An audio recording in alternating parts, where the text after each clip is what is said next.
finally over. Umpisahan na natin ang pasiklaban at pasikatan! At madlang people, alam nyo ba, every year, phenomenal at punong-puno ng unkabogability ang pasabog niya. Ngayon, sasamahan pa siya ng theater and OPM royalty at ng noontime opa. Inaabangan, pinag-uusapan at ngayon inyo nang matutunghayan. Sa kasaysayan ng magpasikat, dito sa Showtime, ito ang unang beses na magsasanib puwersa silang tatlo. Ang magnanay, ang mag-frenemies at ang vice-rip. Extraordinary ang buena mano nilang ipapakita at ang ultimate goal, syempre, to make our madlang people happy. Yes, kaya naman madlang people mag-ingay! Humanda na sa Unkabogable kay abang-abang at opang malakasan nilang performance. Kumapit na dahil magpapasikat na sina Ryan Bang, Karil, and Vice Ganda. Sila ang Team Viral! It's showtime! Go!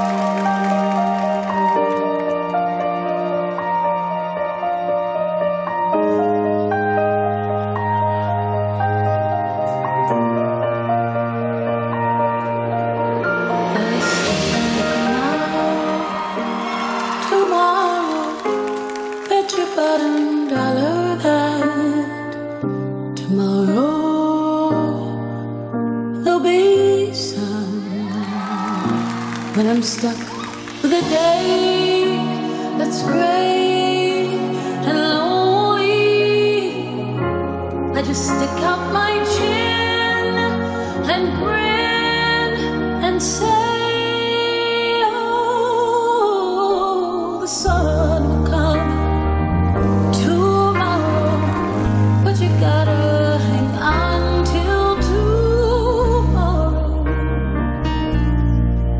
Come what may, tomorrow, I love you tomorrow, you always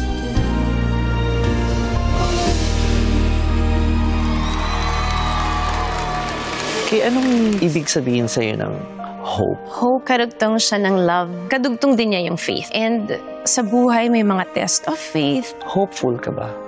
Always. Alam natin kung gaano ka-close sa dad mo. Na-influence ka ba niya tungkol sa paniniwala mo about hope? Bata pa lang ako, nakaranas na ako ng matinding kadiliman or sadness. Naghanap siya ng mga tao rin to surround me na mabubuting tao. He made sure na lagi kami nagsisimba. And pinuno niya yung buhay ko ng music. Alam niya yung mga hopes mo dati? Siguro ang nakikita lang niya ay sumasali ako sa lahat. Lahat ng performance, andun siya. Yung last play na ginawa ko, sobrang niyang saya kasi yun yung favorite namin pinapanood ko nung bata ako. This will be the first time na magpapasikat ka nang hindi mo na makikita yung dad mo sa paligid. Niisip ko yan. May picture nga ako nakita. Sabi ko, grabe. Pag iniisip mo yung magiging mahirap dahil mahirap yung gagawin ko. It's me missing him as I prepare. And alam ko, hahanapin ko siya. So ngayon, anong hino-hope mo? Gusto kong malaman niya na sobra-sobra ko siyang mahal. Sana marinig pa rin niya yung kanta na ginawa ko para sa kanya.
ng entablado.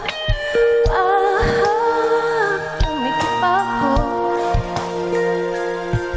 mayayakap kita, masasabing mahal kita. Want you to know that I miss you.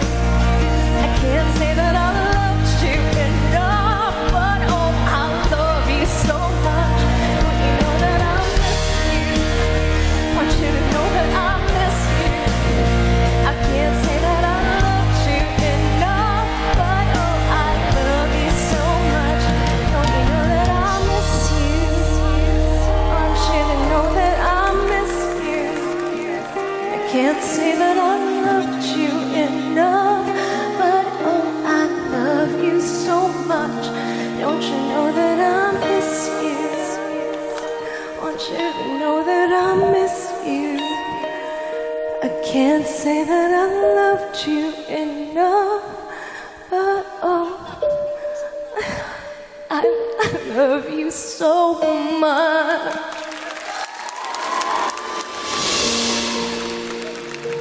Si Karil sobrang hopeful, bata pa lang siya. Ikaw, hopeful ka bang tao, anak? Naniniwala ka ba sa hope? Mahirap, no? Ngayon, naniniwala ako sa hope. Pero nung bata ako, mami, grabe. Hindi talaga ako naniniwala sa hope.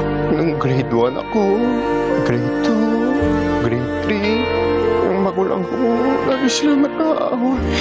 So, pinagpuli ko talaga kay Lord. Sana hindi po siya aaway today. Nung grade 4, grade 5, sobrang away eh. Nag-decide na sila. Hiwalay, divorce. Hindi sinagot yung prayer ko kay God. Nawala yung hope ko doon. Kailan nabago yan? Kailan na balik sa'yo yung pag-asa? First time nila mamit si Paula, yung girlfriend ko. Pinaya ko si mami, dinner with daddy. Ayaw pa rin. Pag-isip ko. Ano nga si polite niyo? Sabi niya, daddy mo. Sobrang saya ko. Nakita ko si mami, konti-konti tumatawa sa joke ng daddy ko. So nabuhay ulit yung hope. Ngayon, na ang sarap ng naramdaman mo, ano pa yung hino-hope mo? Natupad yung hinihingi ko kay Lord na isang simpleng dinner. So yung hope ko talaga yung wedding ko na mabuo sila dito sa Manila. May nakikita ko na parang may posible pala. Yes. May asa yung hope ko. And we are hoping with you. Thank you, mami.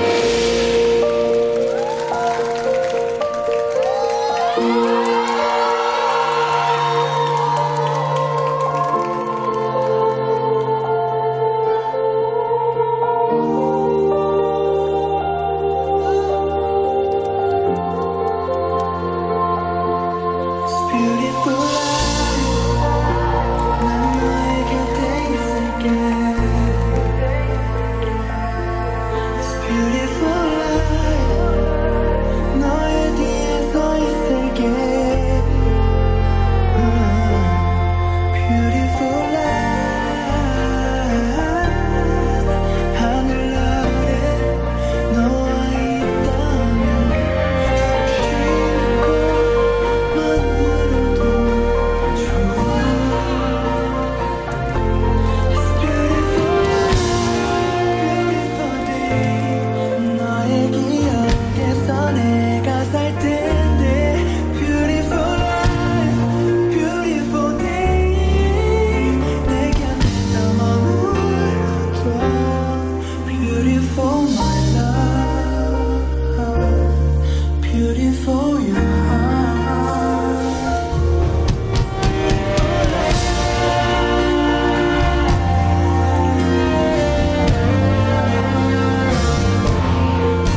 isang pasasalamat. Ang dami mong inaangat na tao. Parang meron kang balon ng pag-asa. Saan mo kinukuha tong pag-asa na to? Kumukuha ako ng pag-asa kay Ayon. Pagmamahal ko sa pamilya ko, sa mga maraming nangyari sa akin in the past, higit sa lahat sa Diyos. Mami, may ipapakita kami sa'yo yung video. Anong nararamdaman mo dito, Mami? Grabe yung iyak mo dito. Pagod ako, sabay-sabay yung sumpong. Ang tadyak. Parang pinagtulungan ako. Parang pinagtulong-tulungan talaga ako. Bugbog na bugbog ako nung oras na yan. Kaya pagod na pagod ako. Kasi lumalaban ako para sa sarili ko, para kay Ayon, para sa Showtime. Kasi merong mga taong naghahangad ng masama sa programang to eh. Sa amin ni Ayon, lahat sila nagsama-sama nung oras na yan. Nagsanib puwersa. Nung puntong yan, ako yung target nilang lahat. Pero at the same time, lumakas yung pag-asa ko dyan. Seeing you feel with me and for me. At yung madlang people na nakita kong umiiyak, naramdaman ko, ay, may kasama ako. Yung hope, binubulungan niya ako na, let's focus, don't panic. We will be okay. Don't panic. Mami, ano ang hope mo na yun? Ang hope ko na sana pag naulit yan, pag nangyari yan, hindi ako sumuko. So sana huwag akong sumuko. At kung susuko man ako, susuko ako sa Diyos. Susuko ko sa Kanya lahat ng pagod ko. Susuko ko sa Kanya lahat ng sakit ko, ng takot ko.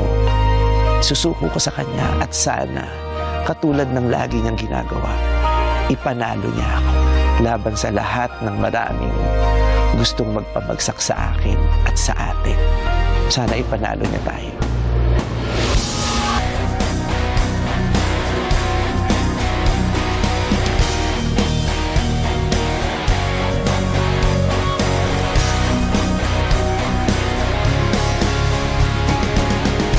Hanggang 3 to 5 years lang ang career niyan. Maiksi lang ang lifespan ng mga komedyante. Hindi magandang nakikita sa TV yan si Vice Ganda. Bakla eh. Hindi magandang ehemplo. Wala kang magandang matututunan dyan kay Vice Ganda. Di naman nakakatawa yan si Vice. Puro panglalait lang ang alam.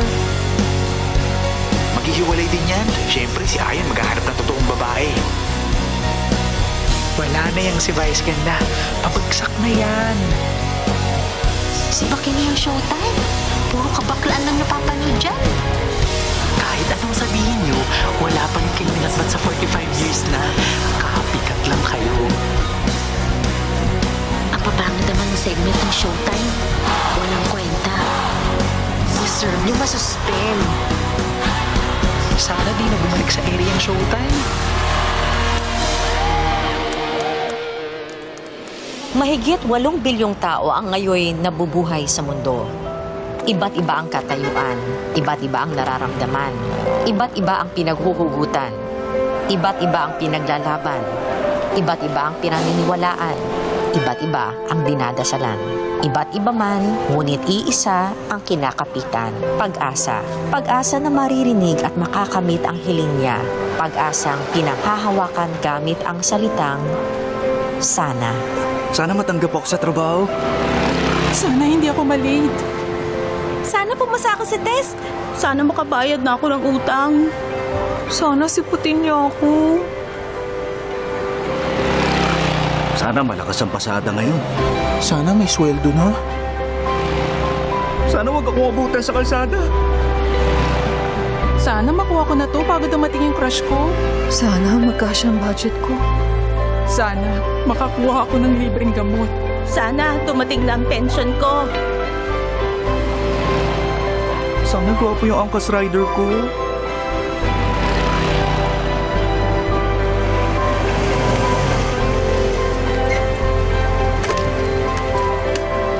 Sana hindi umulan.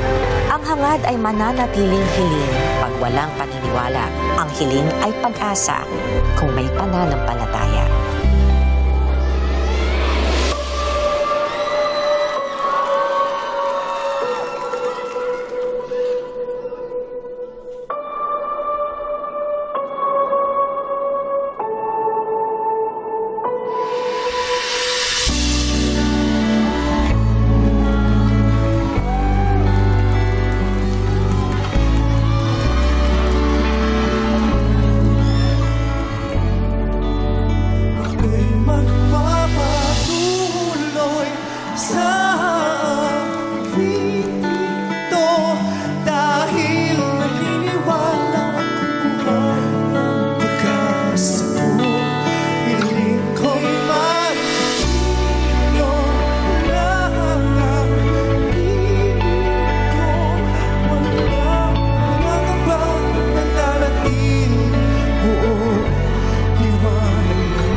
We once hoped to perform on big stages, to have our own audience that will embrace our music and style. Today, ang sana namin, nagkatotoo na.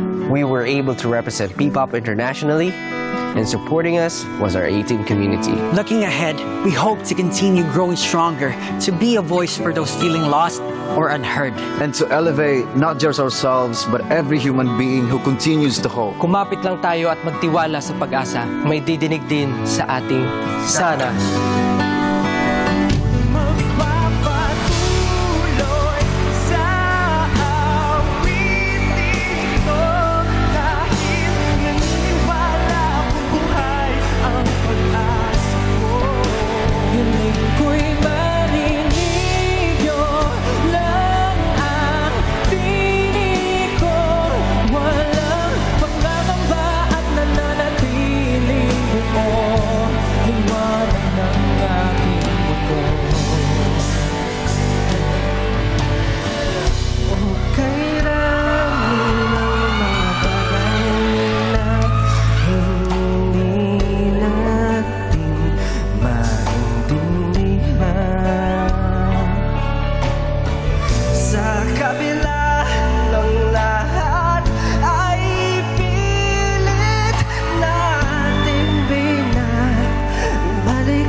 Ako si Carlos Yulo. Kahit hindi naging madali ang mga pinagdaanan ko, naniwala ako at umasa na makakamit ko ang ginto. Kaya sana samahan niyo po ako sa panalangin na maging ligtas ako sa mga susunod kong laban para sa bayan. At sana maibahagi ko ang kaalaman ko sa mga susunod na henerasyon ng mga batang nangangarap.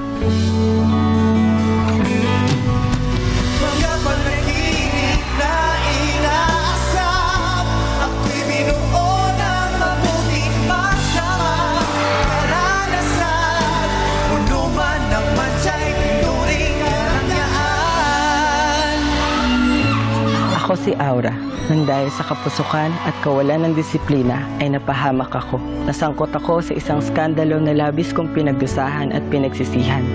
Ngayon, unti-unti kong ibinabangon ang sarili ko mula sa pagkakalugmok. Bumalik ako sa pag-aaral. At sa pamamagitan nito, sana muling lumiwanag ang minsang dumilim na kinabukasan ko. Kumakapit ako sa pag-asa. Ako si Ami. Ang nanay ko ay may Alzheimer's. Sa bawat araw na dumadaan, ay unti-unti na niyang nakakalimutan ang maraming bagay tungkol sa kanya at sa paligid niya. Pero sana, huwag mabura sa alaala niya na may pamilya siyang mahal na mahal siya. Natatakot akong dumating ang oras na yon, pero kumakapit ako sa pag-asa.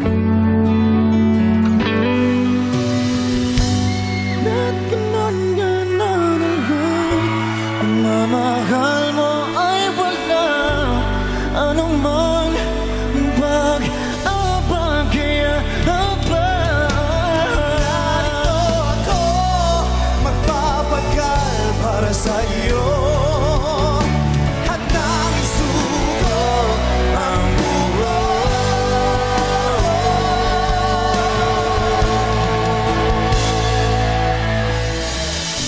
Ako si Roy, dating haligi ng tahanan na minsang nalulong sa sugal at sa iba pang bisyo.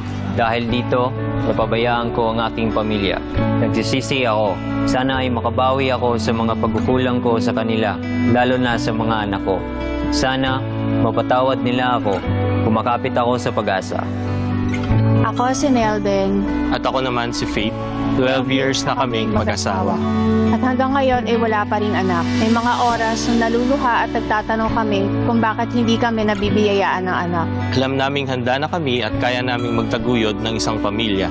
Kaya sana dinggin ng Diyos ang panalangin namin. Kumakapit kami sa pag-asa. Paano kaya kung hindi tayo nakita?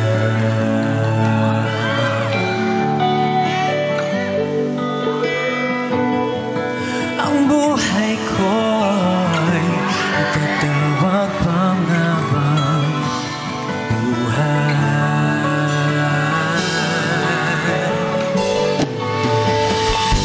Sa layo